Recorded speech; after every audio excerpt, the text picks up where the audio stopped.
ఈ రోజే డౌన్లోడ్ చేయండి. మీ ఫేవరెట్ షోస్ చూడండి.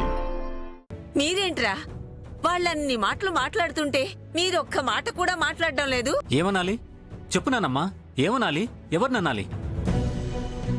అయినా ఇలాంటి మాటలు విని విని మా చెవులు మొద్దు పారిపోయాయి. నేనైతే చెవిలో కాటన్ పెట్టేసుకున్నాను ముందే.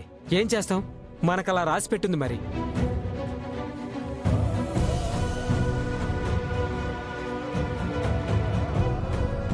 ఇదిగో సంతోష్ బాబు, నేను మాట చెప్పనా?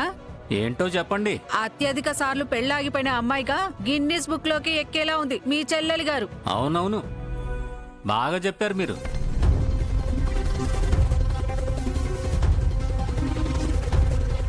గిన్నిస్ బుక్ లో ఎక్కితే అయినా కనీసం ఇలాగైనా ఫేమస్ అయ్యి పెళ్ళవుతుందేమో.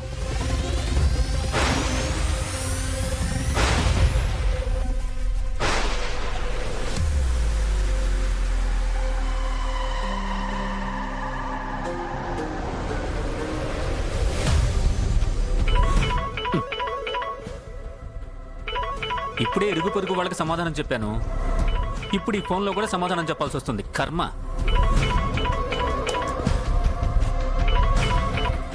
హలో, అవునండి, గుళ్ళో పెళ్ళి ఆగిపోయింది. అవునండి, ఆగిపోయింది. మీకెందుకండి, ఫోన్ పెట్టేయండి.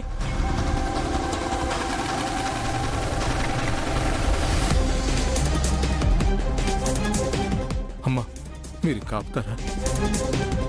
మీ విమర్శలు, సూటిపోటి మాటలు దయచేసి ఆపండి అమ్మా. ఇరుగు పొరుగంటే అవసరంలో సాయానికి, ఆపదలో ఆదుకోవడానికి ఉండాలమ్మా. కానీ మీరు మా కన్నీళ్ళకు కారణం అవుతూ మా బాధల్లో సంతోషాన్ని వెతుకుంటున్నారు కదమ్మా మీరు. నాన్నగారు, లోపం మన బంగారంలో పెట్టుకొని వాళ్ళనంటే ఏం ఉపయోగం? కాగి బంగారం అని వాళ్ళు గుర్తు చేస్తున్నారు అంతే. అవసరం లేదురా, అవసరం లేదు. మీరు నాకు చెప్పాల్సిన అవసరం లేదు. నా కూతురు నాకు బరువు కాదురా.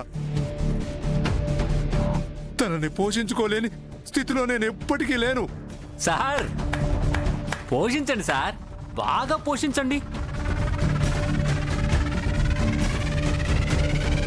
మీకొచ్చే 4 రూపాయలతో కోటా బియ్యంలో లోటాచారేసి మరీ పోషించండి. దీని తోకను కూడా ఇక్కడే ఉంచండి. ఇదొక ధర్మసత్రం, నువ్వొక ధర్మరాజువి.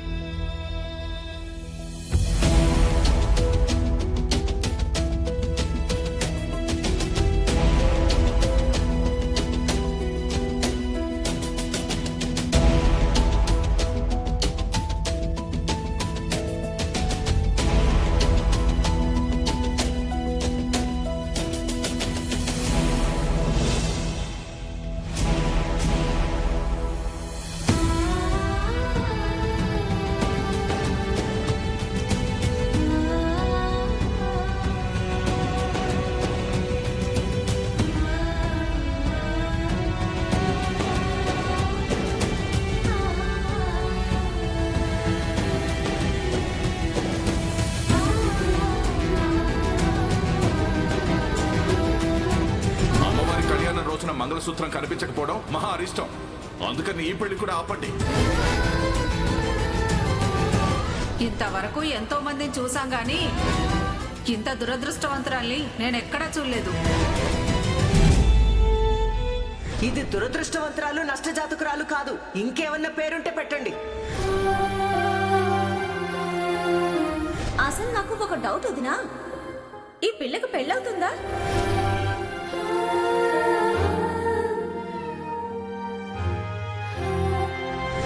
ఇన్నిసార్లు పీటల మీద పెళ్ళాగినా నువ్వు కాబట్టి తట్టుకుంటున్నావు. ఇంకొకరైతే ఎప్పుడో పోయేవారు.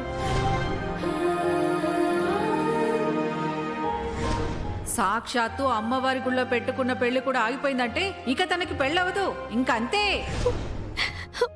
నా జీవితం ఎటూ కాకుండా చేసి మోయలేని బరువుని నా మెడలో వేసిందెవరు?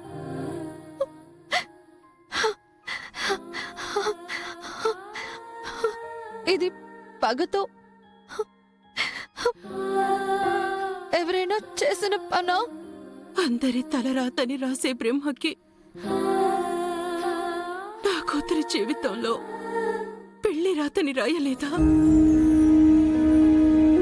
రాయాలనిపించలేదా? ఇదే నా దేవుడి పనే. నేను ఇప్పుడు ఈ తాళిని నా మెడలో ఉంచుకోవాలా? వెళ్ళలేదు అని తీసేయాలా? 3 ముళ్ళు వేసి 7 అడుగులు నడిచి నా కూతురితో జీవితాన్ని పంచుకునే ఆ వ్యక్తి ఎవరు? ఎక్కడున్నాడు? ఇప్పటిదాకా నా పెళ్లి కాలేదనే బాధ. ఇప్పుడు భర్త ఎవరో తెలియదు, ఎక్కడుంటాడో తెలియదు. అరే, నాకు పెళ్లి అయింది, నేను గుర్తులు చెప్పలేను. ఎదురుగా ఉన్న ఆ మనిషిని గుర్తుపట్టలేను. ఆకాశరామన్నకి భార్యని అని చెప్పుకోవాలా?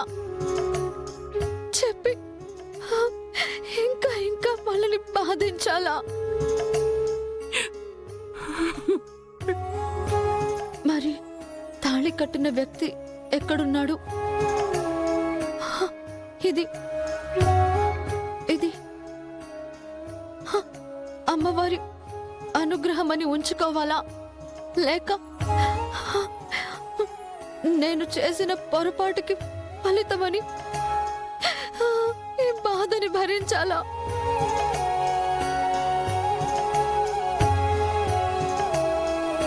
నేను ఈ నిజాన్ని ముందు అమ్మకి చెప్పాలి. చెప్పకపోతే నా పెళ్లి కావట్లేదని అమ్మ ఇంకా కృంగిపోతుంది. అమ్మ ఆరోగ్యం పాడైపోతుంది. చెప్తా, ఇప్పుడే వెళ్ళి జరిగిన విషయం చెప్పేస్తా.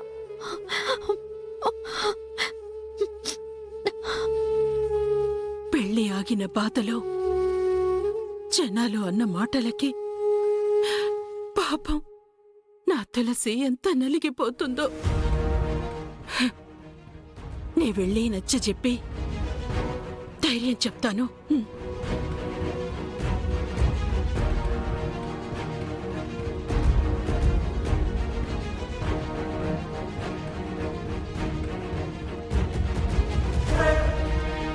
అమ్మా,